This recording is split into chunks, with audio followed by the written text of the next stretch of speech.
Si on a déjà entendu l'expression « le Saint-Esprit » et qu'on veut en savoir plus, par quoi on commence? Eh bien, on commence par la première page de la Bible, où le cadre d'avant la création est décrit comme chaotique et recouvert par les ténèbres. Mais au-dessus du chaos, on a l'Esprit de Dieu qui plane, à apporter vie, ordre et beauté. Au fait, c'est quoi l'Esprit de Dieu? L'Esprit est le terme dont les auteurs bibliques se servent pour parler de la présence véritable de Dieu. Le terme hébreu est rouar. Rouar? Ouais, fais comme si tu te raclais la gorge à la fin.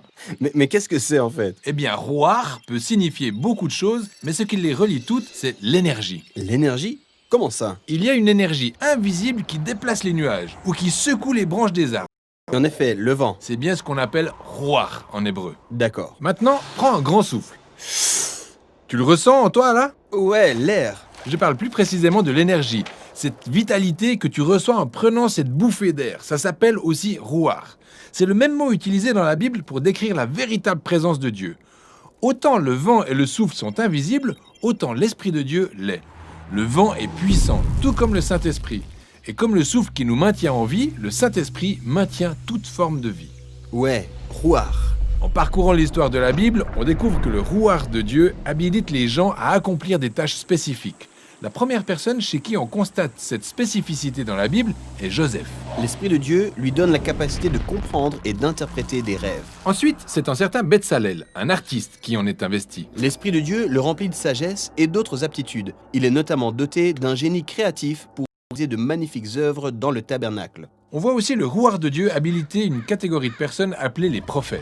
Il leur donne la capacité de saisir l'ensemble du contexte historique de chaque événement selon la pensée de Dieu. Tout à fait. Et voici la lecture que font les prophètes de la situation du monde. Le rouar de Dieu a créé un monde vraiment magnifique. Mais en cédant au mal, les humains ont sombré dans l'injustice qui a engendré le chaos dans ce monde. Une nouvelle forme de chaos en somme. Exactement.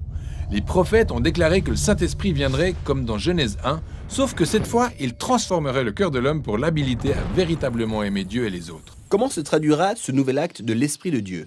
Eh bien, des siècles se sont écoulés et on découvre la personne de Jésus.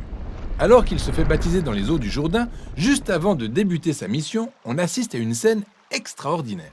Le ciel s'ouvre et l'Esprit de Dieu descend sur lui sous la forme d'un oiseau. L'histoire raconte en fait que l'Esprit de Dieu l'a habilité à initier la nouvelle création. Et c'est ce qui se matérialise quand on le voit guérir les gens ou pardonner leurs péchés. Il insuffle la vie là où la mort régnait autrefois. Dès lors, les chefs religieux s'opposent à Jésus et finissent par le faire tuer. Mais même dans cette tragédie, l'Esprit de Dieu est toujours à l'œuvre. Les tout premiers disciples de Jésus, qui l'ont vu ressusciter, ont témoigné que c'est bien l'Esprit vivifiant de Dieu qui l'avait relevé d'entre les morts. Initiant ainsi la nouvelle création. En effet, ce processus est toujours en cours. Quand Jésus est apparu à ses plus proches disciples, il a soufflé sur eux en disant « Recevez le Saint-Esprit ».